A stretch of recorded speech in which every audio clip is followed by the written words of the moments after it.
There are 20 million victims of human trafficking in India, and most of them are in sexual slavery. Almost 6 million of them are children. Real numbers are even worse. We came to India to explore the subject and meet people that wake up every day to save lives, to listen to the story, make it heard, and to learn how to help. The Rescue Foundation was established 20 years ago by one brave woman, Triveni Acharya, and her husband. Since day one, this woman was personally taking part in all dire rescue operations to save girls from unfortunate and unbearable circumstances. She dedicated her life to rescuing thousands of girls from the sexual exploitation and abuse, to become their family, home, and chance for a brighter future. The numbers of victims is shocking, and I feel devastated because of this. And if we can help even to a small group, it means something. So when I met Triveni, I asked her to share her story. जी, मेरा नाम त्रिवेणी आचार्य है और rescue foundation की स्थापना से पहले मैं एक पत्रकार हुआ करती थी और पत्रकार के नाते एक बार मैं कमाटीपुरा रेड लाइट एरिया में चली गई और तभी मैंने देखा कि वहाँ पे इतनी छोटी छोटी लड़कियाँ हैं और जिसके पास से ज़बरदस्ती प्रोस्टिट्यूशन करवाया जा रहा है, लेकिन वहाँ पे काम करने वाला कोई नहीं था। एक इन्वेस्टिगेटिव जर्नलिज्म के तौर पे मुझे ऐसा लगा कि ब्रोथेल क्या होता है, रेड लाइट एरिया क्या होता है, ये सेक्स वर्कर क्या होती है, मुझे जाके अंदर जाके देखना चाहिए। मैं अंदर गली में गई, जिसको बदनाम बस्ती बोलते, बदनाम गलियों में मैं चली गई और वहाँ पे एक कोठे में गई। तो अंदर गई तो बड़ा हॉल आया और उसके बाद लाइन से लकड़े की छोटी छोटी केबिन जो 6 बाई 6 की थी, जिसको पिंजरा मतलब अंदर लड़कियां लॉक थी, उतनी जगह में वैसे वुडन केबिन बनी हुई थी और वहाँ पे छोटी छोटी लड़कियां थी।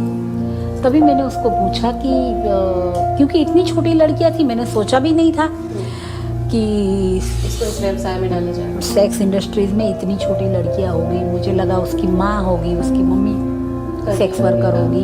जब उनसे पूछा गया तब सब मुझे बात का पता चला कि ये गरीब राज्य से उनको बहला के फुसला के किडनैप करके या तो गरीब माँ बाप अपनी लड़की को खुद बेच देते हैं और या तो कोई कम्युनिटी में ऐसा ट्रेडिशन है। मैंने सोचा कि लोग हैंडीकैप के लिए काम करते हैं, ब्लाइंड के लिए करते हैं, ऑर्फन के लिए करते हैं, लेकिन वो प्रोस्टिट्यूशन में जो लड़कियां फंसी है उनके लिए कोई काम नहीं कर रहे, कोई संस्था काम नहीं कर रही है, तो क्यों ना उनके लिए काम करें। और तभी 1993 में हमने डिसाइड किया कि इनके लिए काम करें। It's nearly impossible to remain indifferent to the fact that so many women and children to go missing and being trapped in sexual slavery in 21st century.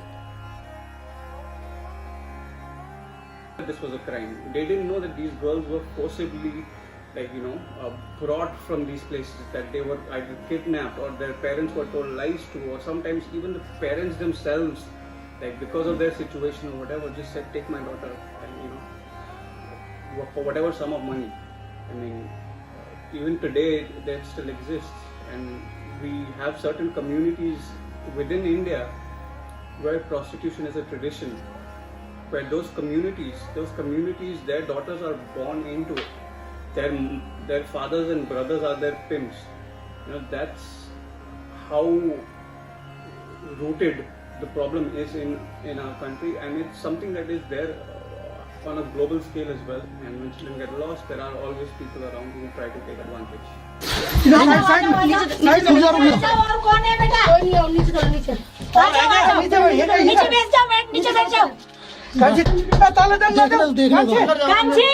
उसको संभाल के रख।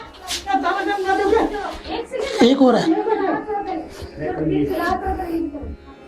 Every girl's story is unique, but what they all have in common is betrayal and lost hope. Each of them is deeply traumatized. Their journey to recovery starts here in one of the rescue centers.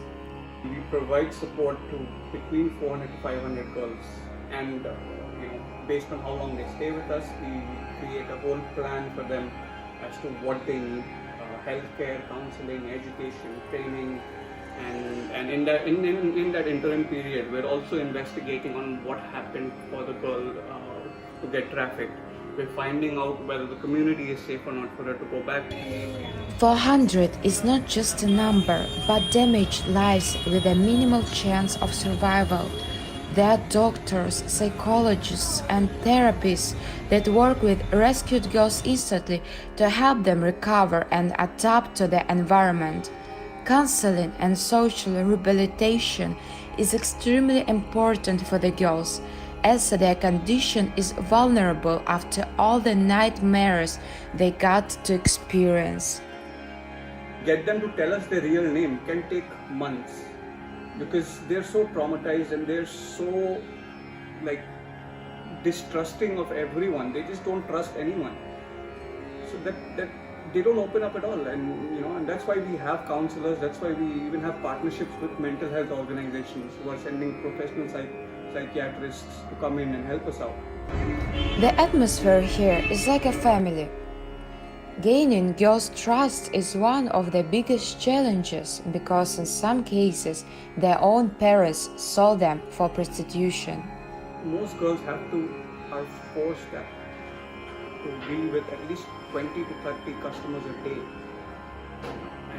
and they're abused, they're beaten, their trust is completely gone. So even when we go in and we rescue them, they don't believe that we're there to help.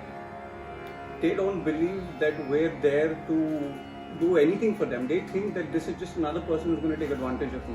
Like all the girls of their age, girls here dream of a happy life, education, and career. The foundation partners with global corporations and local companies to help it come true. They arrange trainings and internships for the girls and help them with work placement.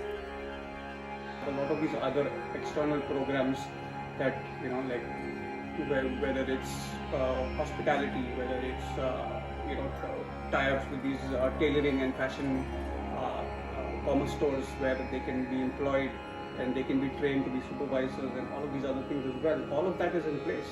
But then it all starts here. It all starts with the work that we do here. From the moment they walk in is where our work starts. Not even when they walk in, before they walk in, because that's when we have to go and find them. I felt like spending more time with them, doing something that all of them would enjoy. So I asked my friends to host an art workshop, a pure form of self-expression.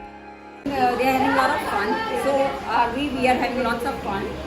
Yeah, this is so much nice to see that they're creative and more into than what we actually thought. And vibrant colors, to see everything come out with their imagination, it's wonderful to see them. Girls are very talented, open, curious and creative. They choose bright colors and complicated patterns, and their art is cheerful and filled with love.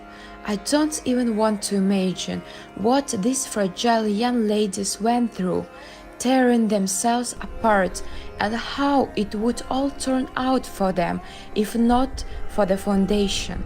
Unfortunately, the majority of victims don't get a second chance. When we'd gone in to rescue a girl, and we arrested another woman who was the brothel manager there, and this woman turns around and tells ma'am that I was trafficked 10 years ago. You didn't come to save me then, and now today you're arresting me. We carried on chatting and dancing in this sincere and warm environment for hours, but one thought got stuck in my mind. How many little girls remain enslaved and don't even know what life could be for them? The work that's being done is on a scale of thousands. The problem is in a scale of millions. So, it will take a while to get to the point where we say that we can prevent every single girl, or we can save a girl before she goes in, before she's trafficked. Rescue Foundation becomes home, family, work, everything for these saved girls. This experience is priceless. They make lifetime friends and they keep coming back to visit these people who gave them life, safety, security, and faith. When they leave, some of the girls who have left, they've given blessings to the house. It says wall of blessing. So when they leave, they just put their hands and say, we bless the home, which we stayed here. Many of them come with kids, children. They come some small babies to show the home. It's really pleasure to see them.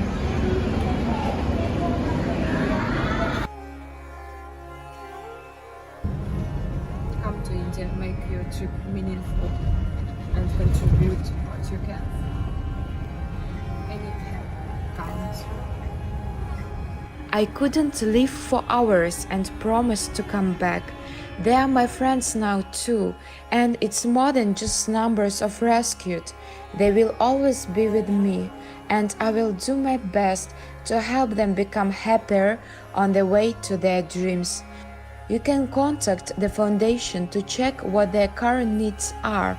You can contribute any amount personally or through the link in the description. $30, for instance, would provide for one girl full care for 2 weeks, and as little as $3 will buy several hot meals. Everything in life starts with a little step, even if it is scary and uncomfortable. But if this story touches your heart, you feel something about it just like I did, please do find a way to step up, to influence and change someone's life. Eventually it will change yours too.